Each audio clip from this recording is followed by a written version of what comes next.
Hi, my name is Adrian. I qualified at the end of 2015, and this year will be my 10th year as a chartered accountant. Shortly after founding my own accounting practice after articles, I then founded a business called Jammy, which was aimed at rewarding tenants for good behavior. Currently, I serve as the Chief Executive Officer at Alto Growth. That's aimed at helping decision makers gain financial clarity so that their businesses can thrive. Let's answer some emails. Hi, Adrian. I'm currently in my second year of articles, and to be honest, I feel a little bit lost about what happens after this. Everyone keeps talking about staying in audit, going into corporate, or even moving overseas. I have no idea what's right for me. I know how that feels. At the end of my second year, I started asking myself the question, what do I want to do with my life? What comes after this? Do I become an audit manager? Do I go into investment banking? What's the story? And I think in hindsight, obviously then it was very unclear, but in hindsight, the main thing that I would advise someone to do is look at what energizes you. So there'll always be clues within your current context as to what you like and what you don't like. For me, I was very passionate about solving problems and creating and building things. So even in an audit context, like I said, there'll be clues. Even in an audit context, there was clues around the tools that I built to help make audits more efficient. But I then got confused because I then said, well, maybe is audit what I need to be doing? But I realized very quickly, and I think this is the key thing, because of the supportive network at PwC, I could then chat to my mentors, partners, and managers, and with that list of things that energized me, and also with a list of things that you don't like, I could chat to them and ask them, what does your day look like as a manager? What does your day look like as a partner? Where do you want to be in 10 years' time? And what they could then tell me is, they could then describe their day, and they would say things like, it is very focused on client engagement, it's very focused on technical accounting standards and auditing standards. And that for me painted a picture that it's not the wrong path, but it was not the path for me because I wouldn't necessarily get to my core of being, which is to build and create.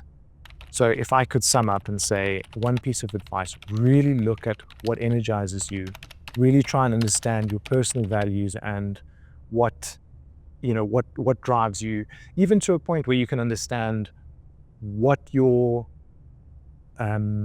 personal preferences are in terms of work. Are you able to, or do you see yourself working in a high pressure job? Do you see yourself in a very analytical role?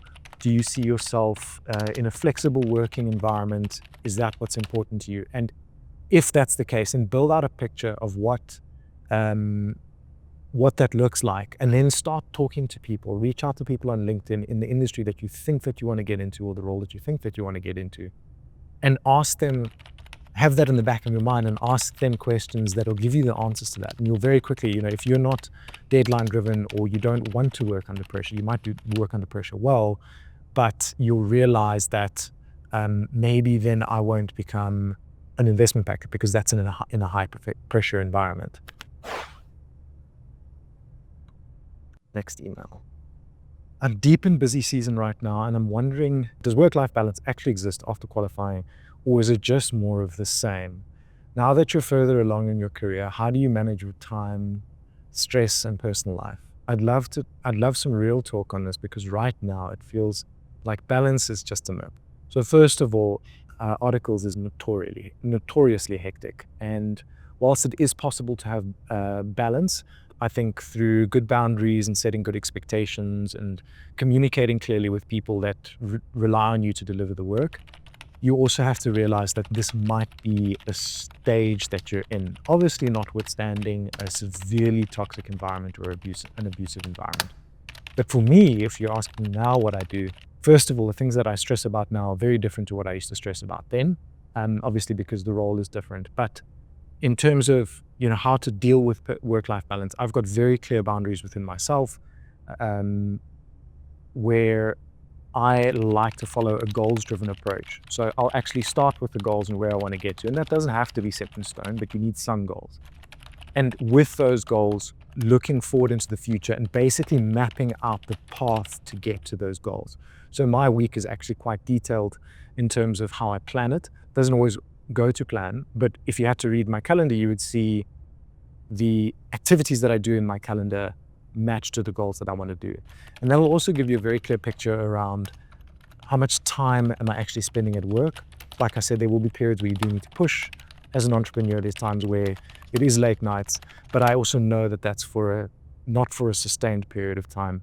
And then what I'm doing is I'm evaluating and saying, do I have enough time then for other priorities within my life? And some of those priorities, like family and my beautiful Ridgeback and my beautiful wife and the family, is on that calendar so that I know that I've dedicated everything. And at the end of the week, at the end of the month, I've looked at and I've acted with true integrity towards my goals and who I am, and I've planned my life and time according to that. And then when it comes to stuff that just kind of pops up in your day, it's very easy then to distinguish and say, this person wants a response to an email.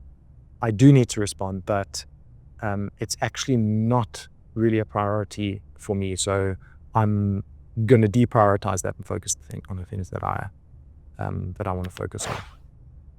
What is the one thing you wish you knew at my stage? Now that you've been in the industry for a while, what's one piece of advice you wish someone had told you when you first qualified? So my journey is a little bit different to a lot of CAs out there. And I think when I left Articles, it wasn't a 2 or 3 year audit manager stint. It wasn't into a professional services environment. It wasn't into a commercial environment. So just bear that in mind. And I think the main thing, if I had to talk to myself back then, wanting to start a business, is I'd say a few things. I'd say, don't go it alone. I would say, get a mentor.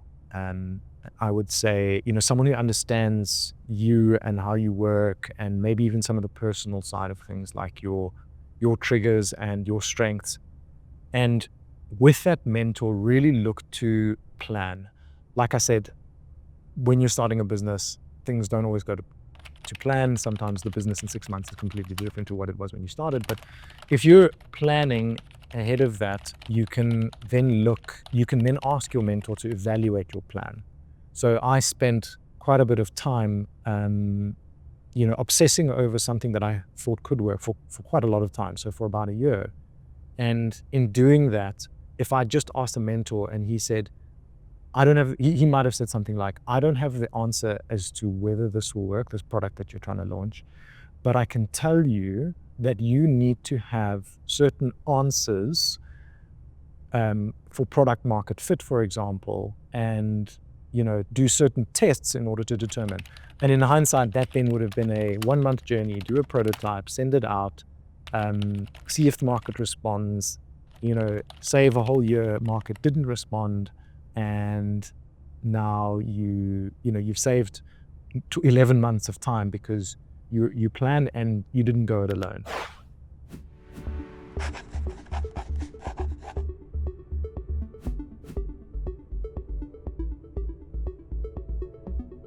Oh, that's a tough one.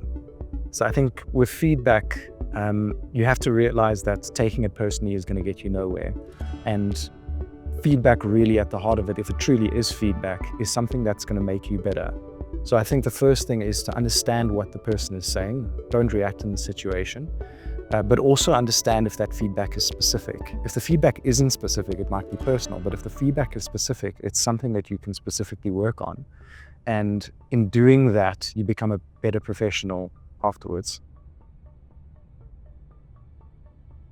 That's a good one.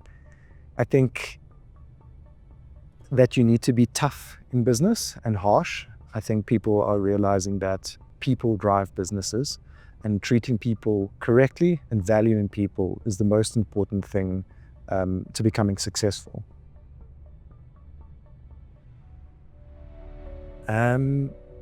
So I remember working with quite a senior executive, years and years of experience, and he was the type of person that liked to make decisions on the fly. I'm someone who likes to plan and properly think things through before committing to anything. But the way that he worked and the way that I worked was obviously in conflict. And the important thing was to realize that we're both working towards the same common goal. And when you realize, it makes it a lot easier to navigate those differences. And it's also a different point of view. So it's actually something that I now have learned to do through my development is sometimes you do need to make a decision on the fly. Sometimes the first thing that comes to your mind is actually something that's worth exploring, but I still like to explore all of the options. I think that happens, it's the nature of the game that the world is complex. That happens almost on a weekly basis. And I think it's important to remain calm. One thing that I realized is that, personally, it's not a weakness to ask for help. So if you've got a mentor that you can reach out to, or if there's someone in a team that knows the answer to what you're looking for, or that can help you think through that problem, it's important to know that asking for help is not a weakness.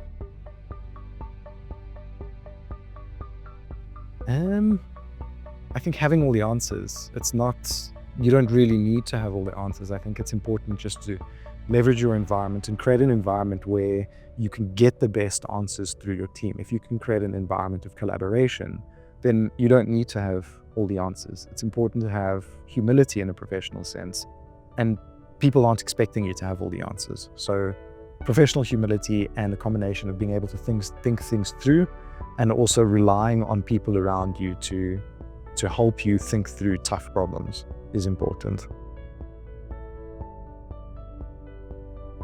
I think collaborative. The answers that you get to alone are not as good as the answers that you get to in a team. And for a second reason, actually, because when a group of people come up with the answers, there's buy-in. So you've got a collective force of a team behind you as opposed to just your ideas on your own. Micromanagement doesn't scale, but neither do 80-hour work weeks. I think numbers don't run a business, people do. And there's a fallacy that huge output in short periods of time by solo individuals, is performance. It's actually not. It's consistent output of a team over time.